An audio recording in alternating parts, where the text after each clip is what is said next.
गाँव के बारे में कुछ लोगों को पता नहीं कि क्या यहाँ पर ऐसी घटना घटी गई। बड़ी निंदनीय बात है जो इतने अच्छे गाँव में इस तरीके की बात हो। इस चकबंदी के बारे में, चकबंदी का आपको सबको पता 20 साल से यहाँ चली हुई है लगभग, और चकबंदी सब चाह रहे हैं और ये भी चाह रहे हैं कि सबकी ठीक हो जाए। हमारे यहाँ के जो मौजूद लोग हैं उनके ये भी चाह रहे हैं। रही किसान संगठन की बात, किसान संगठन न्यामों में मौजूद है, सबको पता है। यहाँ 2 ग्रुप है, दोनों के हैं, मगर यहाँ संगठन को एक नजरअंदाज कर रहे हैं। भाई संगठन की जरूरत नहीं है, अगर संगठन की जरूरत पड़ी तो संगठन वालों ने ये बोला कि जरूरत पड़ेगी तो हम ठीक है तैयार। मगर कुछ शरारती तब और ये भूमाफिया, जो भूमाफिया जो मैं 25 बीघे बोले, या कुछ ये कहो कि मतलब चकबंदी के बारे में कि वे चकबंदी को चाहते ही नहीं, उन्हें चकबंदी का पता नहीं, चकबंदी का महत्व क्या है। जो किसान लोग हैं जिन्हें पता चकबंदी क्या चीज है, वो चकबंदी को चाह नहीं रहा, क्योंकि यहाँ बहुत बड़ी परेशानी है कि एक दूसरे में कहीं रास्ता नहीं है, कहीं कोई व्यवस्था नहीं है। अब व्यवस्था तो तब होगी जब चकबंदी होगी।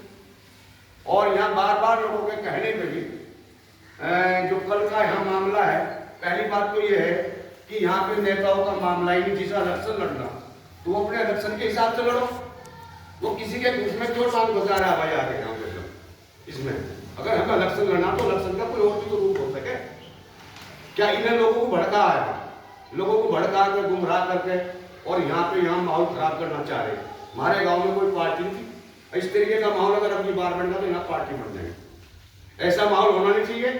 मैं भारतीय किसान यूनियन राजनीति की तरफ से मैं लोगों में पहले भी कहा था, आज लोगों को मेरी आवश्यकता है, तो मैं गांव के नाते यूनियन बात की चीज है, गांव के नाते एक बात कह रहा है, अगर इस माहौल को कोई बाहर का आदमी खराब करने की कोशिश करेगा, कोई कौवा बर्दाश्त नहीं होगी बिल्कुल। रही काम की बात, काम को यहाँ कोई भी आदमी, हमारे गांव का कोई भी मौजूद आदमी ये नहीं चाहता कि काम किसी का खराब हो जाए, और जिसका खराब भी है तो ये मौजूद आदमी 2, 4, 10 हमें बताओ।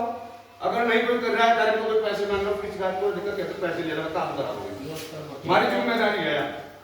रही चकबंदी की बात, चकबंदी से यहाँ बहुत दुखी है लोग। चकबंदी को भाई कराओ इसे, और ये बाहरी जो है ना, ये बाहरी जो गुंडा तत्व है, इससे भी बचो। अपने लोगों को समझाओ, जो गुमराह हो रहे उन्हें थोड़ा समझाओ। कुछ आदमी ऐसा है कि जिन्हें जानकारी नहीं है, बस में परिचय ठाव फिरे, उन्हें ये नहीं पता कि हमारा नंबर है कहाँ, तो उन्हें थोड़ा सा अवगत भी कराओ और उन्हें समझा बुझा कर रखो। चकबंदी कराओ, चकबंदी बिना गांव बहुत पिछड़ जाएगा। हमारा गांव तो वैसी तरह से बहुत पिछड़ रहा है। हमारे गांव जो छोटे छोटे बिल्कुल जाकर विकास ही नहीं था, वहां हमारे गांव से आज आप गए क्यों? एक तो उनमें संगठित है लोग, और हम एक दूसरे में कभी किसी के उसमें किसी बाहरी आदमी को बैठा होगा ना, और किसी का काम गलत है तो उसे ठीक कराओ। और मैं तो यही कहना चाह रहा, सब आदमी अपने मिलजुल के अपने काम को कराओ, और जो भाई नाराज हो उन्हें भी समझाओ। अब